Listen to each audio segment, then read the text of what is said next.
A'udhu billahi minashaitani rajim. Bismillahir rahmanir rahim. Absaidi Herbalistic Clinic, tiba zetu za Afrika. Leo tupo katika mafunzo haya ambayo nayotoa hapa kwa ajili ya wale ambao wenye nuksi na wale ambao wenye mikosi, wale ambao wenye vifungo. Leo tutavifungua vifungo vyetu na tutaondoa mikosi yetu na tutaondoa nuksi zetu kwa kutumia bahari hii tunayoiona hapa. Bahari hii tunatumia hapa leo ni maji ya kutoka.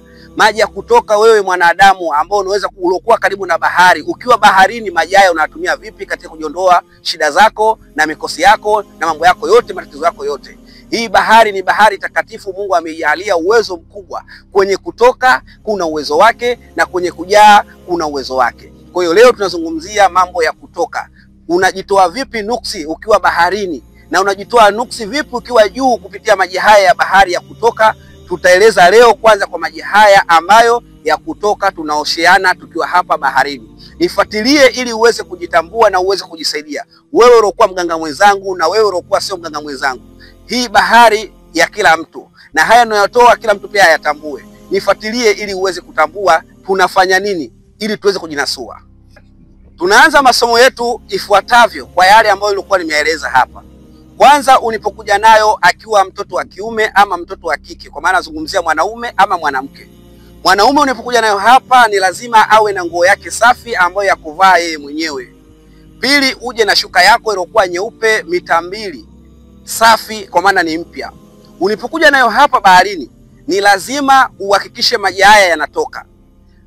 Ikisha kumaliza kujua maji haya yanatoka, yule ambayo mteja wako au yule mwenye mambo hayo, mwenye nuksi hizo, mwenye mabara yale, ni lazima umwambie akoge kwa nguo yake ile ambayo harokuja nayo, ili kuoga mwili kuwa msafi. Ukisha kumaliza hapo kuoga mwili ukiwa msafi, chukua shuka yako hiyo ambayo urokuja nayo nyeupe, ajifunge kiunoni, kwa maana mpaka juu ya kitovu. Akisha kujifunga kiunoni mpaka juu ya kitovu, sasa umwambie ashike udhu. Ikiwa Muislamu, ikiwa Mkristo, lakini lazima ashike udhu kutokana na maji yetu haya na ufarume uliokuwa wa bahari. Ni lazima afanye hivyo kwa mujibu wa Mwenyezi Mungu jinsi ilivyo.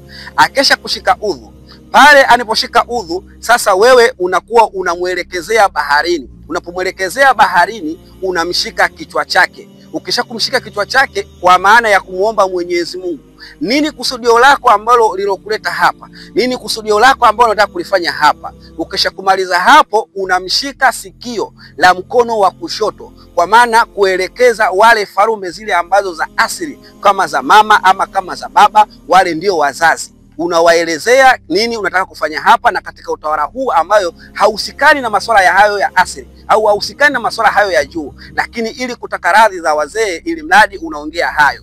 Ukisha kumaliza kuongea hayo, unakuja unamshika sikio la mkono wa kulia. Sikio la mkono wa kulia, kwa maana ndipo upo katika utawala huu wa bahari au utawala huu wa pwani. Pia unawazungumzia farume za pwani, nini unataka kufanya, nini ulichokuwa nacho, shida gani ilokuwepo. Ukisha kuzungumza hayo yote ambayo unataka, sasa unasoma sura Alhamdu mara moja. Unasoma Qul huwallahu mara 3.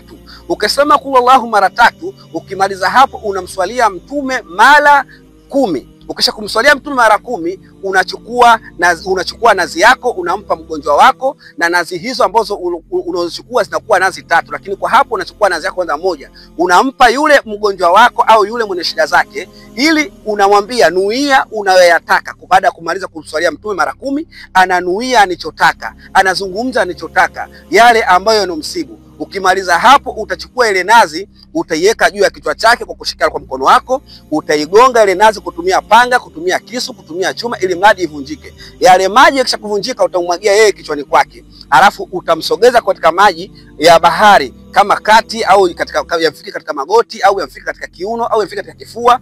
Pale ukifika pale, sasa utakuwa unamsomea kwa visomo hivi ambavyo utakavyomsomea. Kwanza kabisa utaanza na Qul a'udhu birabbin nas mara 3, utakwenda Qul a'udhu birabbil falaq mara 3, utakwenda wala asri mara 3, utakwenda tabatiada mara 3, utakwenda watini wa zaituni mara 3.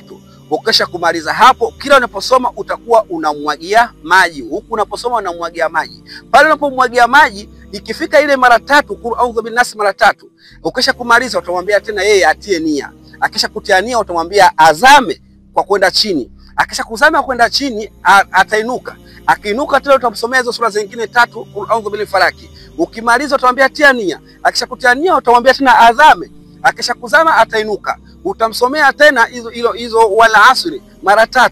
Utamwambia tena zama. Akishakuzama atainuka. Utamsomea tabatiada mara 3. Ukisha kumsomea tabatiada tena mara 3, utamwambia tena tia nia, atazama. Akizama atainuka.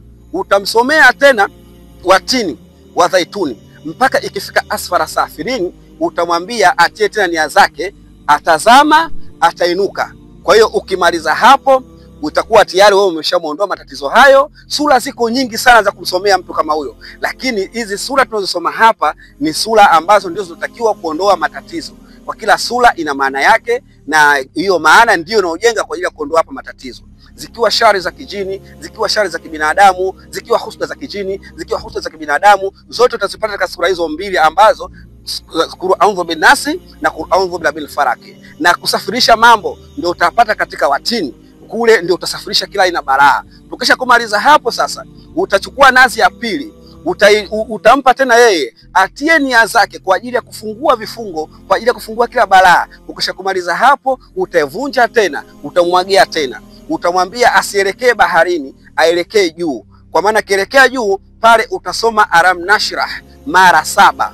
Ukisha kusoma alam nashrah mara 7, pia kama unaweza pia utasoma surati Yasin. Utasoma mubinu moja tu. Ukimaliza ile mubinu moja, atatia nia zake. Nazi ya pili utaivunja kwa njia ile, utamwekea kama ni jiwe au utaweka kitu chochote. Akivunja utakuwa umeondoka. Atavaa nguo zake, mambo yatakuwa mazuri. Huko juu utaendelea wewe na mambo yako mengine ya kuweza kutaka kumsaidia. Kwa hapo itakuwa tumemaliza. Wa hadha, salamu alaikum wa rahmatullahi ta'ala barakatuh. Fuatilieni vipindi vyangu. Kwa jina naitwa Shakila Saidi. Nilikuwa nasumbuliwa na kichwa, mgongo, mikono kuuma, mbavu kubana. Nikaenda kwa Ustazi Abu Saidi, akanipatia mafuta haya ya miujiza. Kweli nikapata suluhisho la matatizo yangu. Kwa hiyo dada zangu, wa kaka, wa baba, mtumie mafuta haya ya Abu Saidi, mafuta ya miujiza. Mimi naitwa Kesi Ibrahim. Nimehangaika sana, nimesumbuliwa na matatizo mengi sana. Donda la tumbo, tumbo kujaa gesi. Mpaka sasa hivi namshukuru Mwenyezi Mungu nimepata hii dawa ponyo milii. Na shauri kina mama wenzangu, hii dawa ni nzuri. Nimetumia dawa hii mpaka sasa hivi namshukuru Mwenyezi Mungu, ali matatizo ambayo nilikuwa nayo yote yamepona. Jamani, hii dawa watumie.